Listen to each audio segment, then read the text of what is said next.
Então, eu digo isso porque vocês precisam ter o máximo de atenção em relação à disputa que está acontecendo nos bastidores. Eu estou trazendo para vocês a vida real do cenário político brasileiro.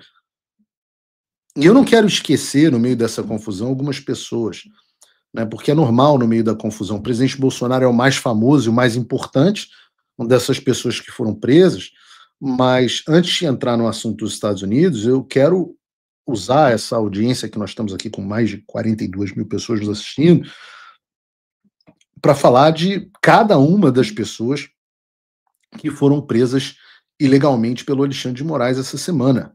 Porque são homens de bem e que merecem ser lembrados e não esquecidos por nós.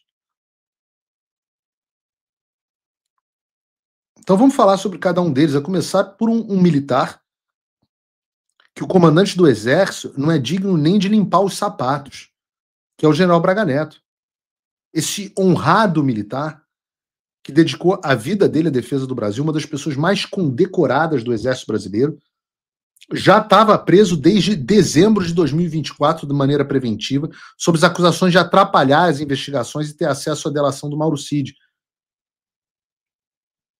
Outro nome, aliás, que também não pode ser esquecido. Com o trânsito em julgado da sentença condenatória, o Braga Neto começa agora a cumprir de maneira definitiva uma pena de 26 anos de prisão. Fica aqui claro, em todos os casos dos militares, especialmente do general Braga Neto, mas outros também, o meu parabéns ao general Tomás Frajola, afinal, sem você, general, nada disso seria possível. Outro homem que foi preso foi o almirante Almir Garnier, ontem, terça-feira. O almirante Garnier foi preso em uma unidade da Marinha em Brasília, depois do trânsito em julgado da sua condenação a 24 anos de prisão no processo do golpe da Disney. Esse homem que não participou de manifestação, nunca empunhou uma arma contra o país, foi condenado por organização criminosa armada, tentativa de golpe de Estado, tentativa de abolição violenta do Estado Democrático de Direito, dano qualificado contra o patrimônio da União e deterioração de patrimônio tombado. A essa lista de homens honrados se adiciona também o ex-ministro da Justiça e ex-secretário de Segurança Pública do Distrito Federal, Anderson Torres.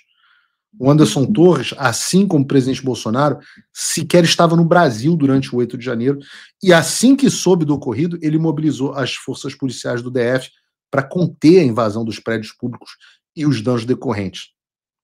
E foi preso. Aqueles que a fita, o Flávio Dino destruiu, desapareceu, perdeu, não sei.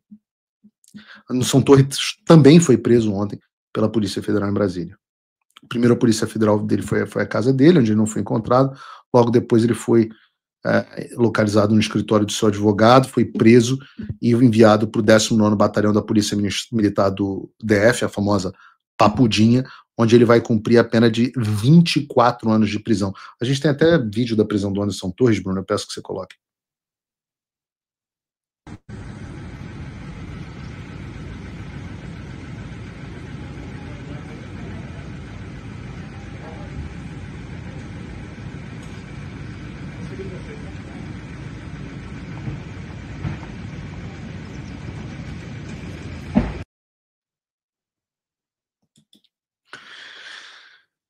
Quem também foi preso foi o grande general Augusto Heleno.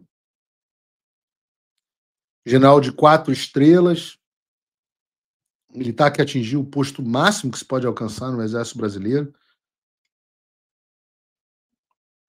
Um dos militares mais respeitados da história recente do Brasil, uma carreira absolutamente incrível, começou a servir durante o regime militar e era um homem que, dentro das Forças Armadas, o respeito era o máximo. Já um idoso, de 78 anos, que tem alguns problemas de saúde, mesmo durante o governo, amargava problemas de coluna. O general Heleno, contra quem não se achou uma prova e cuja condenação se baseia somente em suspeita de participação em reunião, foi condenado a 21 anos de prisão e vai cumprir a sua pena no Comando Militar do Planalto, em Brasília. E a humilhação do exército, se não fosse suficiente, não acaba aí. Porque além dos generais de exército Braga Neto, Helena, foi preso também o general Paulo Sérgio, ex-ministro da Defesa do presidente Bolsonaro. A situação do Paulo Sérgio, general Paulo Sérgio, condenado a 19 anos de prisão, é muito parecida com a do Heleno. Não se achou absolutamente nada contra ele, mas foi condenado da mesma forma. Como também é general de exército, foi encaminhado para o Comando Militar do Planalto para cumprir a pena dele. Aliás, tem uma matéria do Globo relatando o caso dos generais presos, que é muito interessante porque traz uma informação sobre o general Frajola que chega a ser cômica. O comandante do Exército, Tomás Paiva, irá pessoalmente visitar os generais na primeira oportunidade que tiver. Tomás Paiva tem como hábito visitar oficiais presos em instalações do Exército e faz questionamentos de praxe para saber se estão tendo um tratamento digno. Agora que estão presos de maneira definitiva, o general Braga Neto, Helena, Paulo Sérgio, aí o Frajola, que é o comandante do Exército, a pessoa que possibilitou que essas prisões ilegais acontecessem, vai visitá-los na cadeia e perguntar se está tudo bem.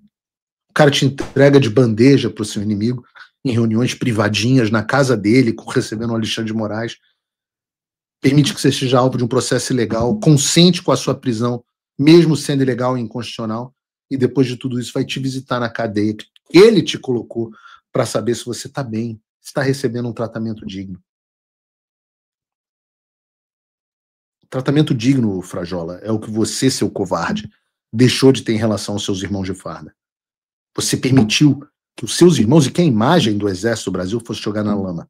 Sob o seu comando, militares inocentes estão sendo presos e perseguidos. Você não é digno de vestir essa farda. Tira essa farda porque você é moleque. Você não é comandante do Exército Caxias. E a história vai se lembrar disso. Pode não ser hoje, pode não ser amanhã, mas o seu nome vai entrar na história. Marque as minhas palavras. E para combinar com todo esse ambiente de tratamento digno, em matéria publicada pelo Estadão, a Rosiane Kennedy apresenta uma análise em que afirma que a política e o quartel não podem andar juntos. Essa posição foi embasada na fala justamente do ministro da Defesa, que quer quarentena para as candidaturas de militares que tentam e sustenta que quem deixar os quartéis não pode retornar. O que eles querem são militares autômatos. O militar não pode ter posição política. Militar não pode ter posição política. Eu pergunto assim, alguém já parou para estudar a história de Duque de Caxias?